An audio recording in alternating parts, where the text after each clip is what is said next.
Yes, I'm from a vendor. I'm not going to talk about products at all, I hope. And you can see me afterwards if I do, if I step beyond the line.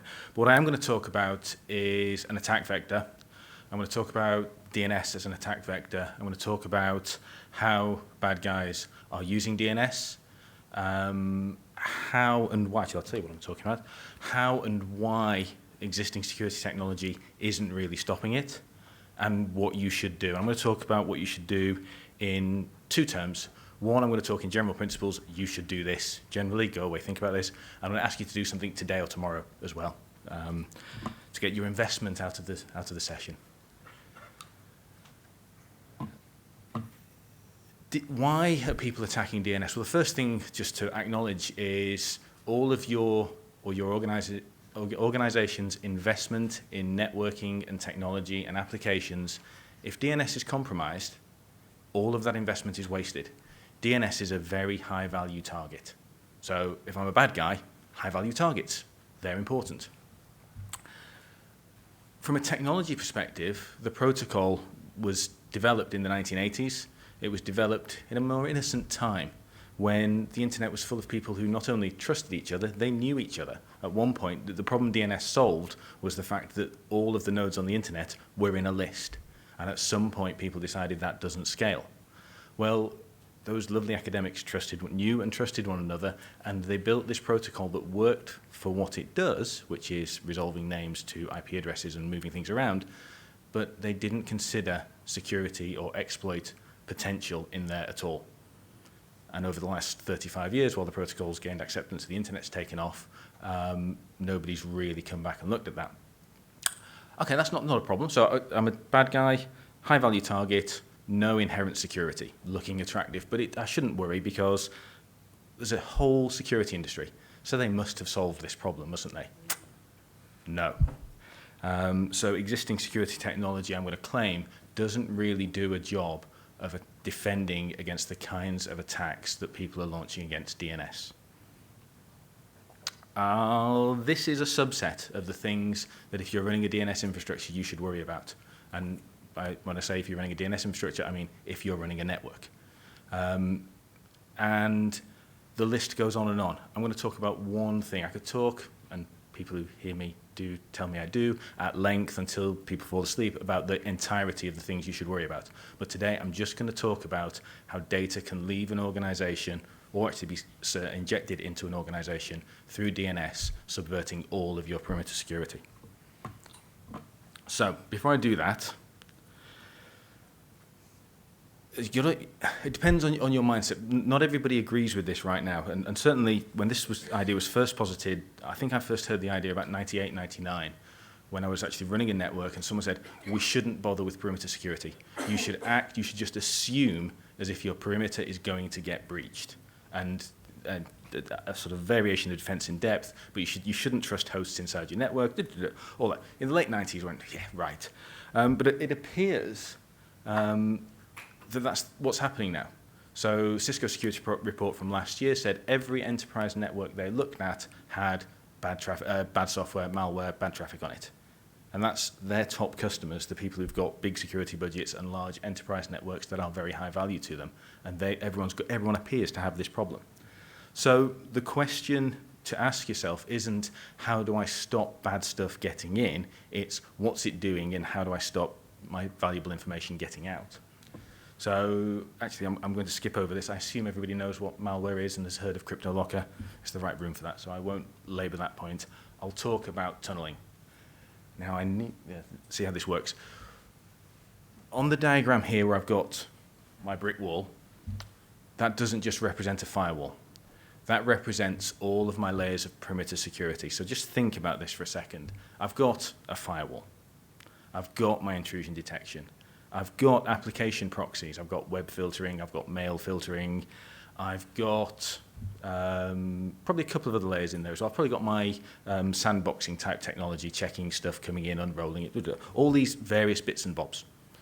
That's all there. That's great. And it's sending its information off to a SIEM system. Of course it is. Whether we get value out of the logs and we're collecting the right stuff, different question, but that's what I've got right now. Now consider what happens when a user wants to get to an internet property. I want to go to google.com. Okay? So I type google.com into my browser. My PC connects to the DNS server inside my organization. It asks for what's the IP address for google.com. That's a bad example because I've already cached that, but let's suppose it's something it didn't know the answer for. So what happens is the DNS server inside your organization goes out to the internet. And I'm going to bet that 95 to 99% of the firewalls in this room are configured to say, if that's DNS traffic coming from that server, just let it go past. And if DNS traffic comes in from the internet to that server, let it come back as well. And that's what you do. It looks like DNS, it's coming from the right place, so just let it in and out. What you've just created is an uninspected communications channel that goes in and out of your organization and bypasses all of that security technology. So what? Well, you're assuming, or that mindset assumes, that the DNS request that goes in and out that looks like a legitimate DNS request is a legitimate DNS request. It is, actually, to some of the people in the room, it is trivial to exploit that to send information out of your organization. In fact, I can describe it. I can set up malcolmmurphy.com. If I can get software on a PC in your organization that will send a lookup that says a name, Mary Smith, look up marysmith.malcolmmurphy.com. That's actually information going out. That's the payload, is in the request.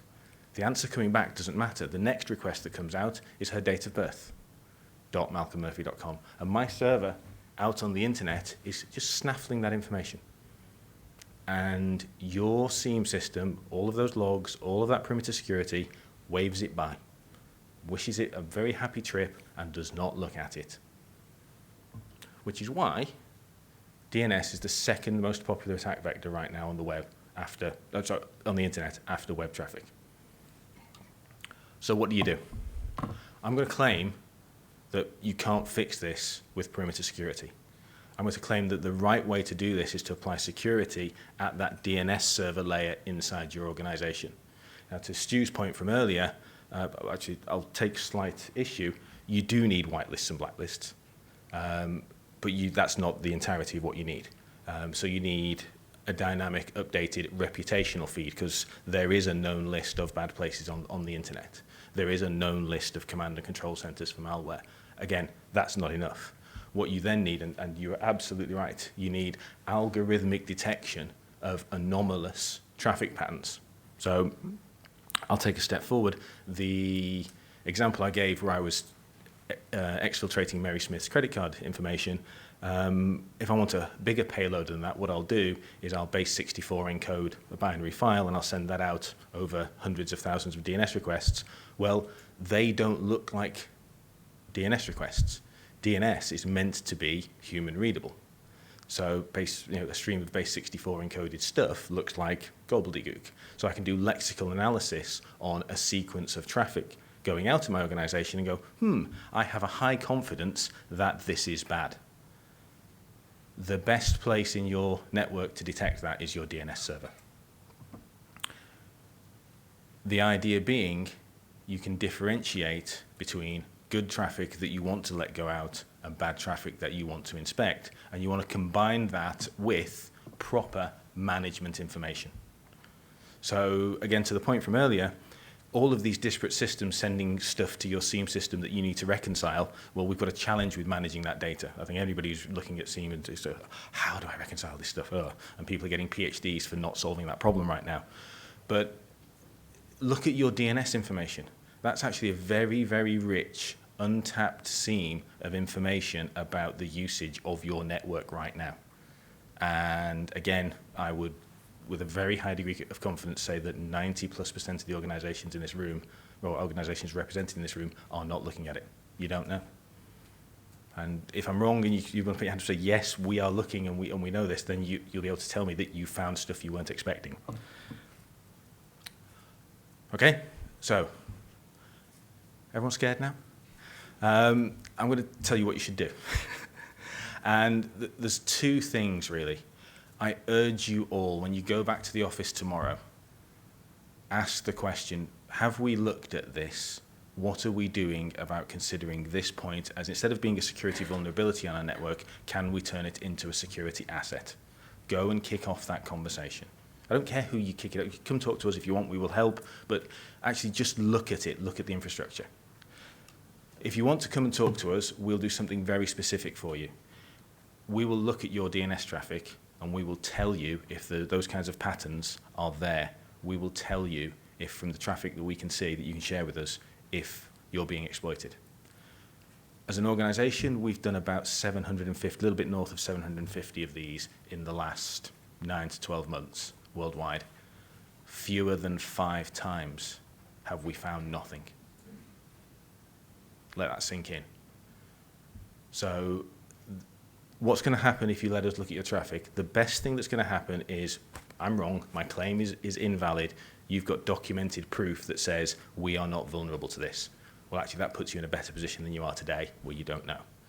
But most organizations that we do this with, they find something they didn't know was happening on their network. Now, that breaks down into 2 camps. Some of it is actually low value, okay, didn't know, not sufficiently risky enough for me to care. And there's another camp, and let's hope that this isn't the camp that you're in, but the odds are actually not in your favor. The other camp is, there's something going on my network that I didn't know that I should be dealing with.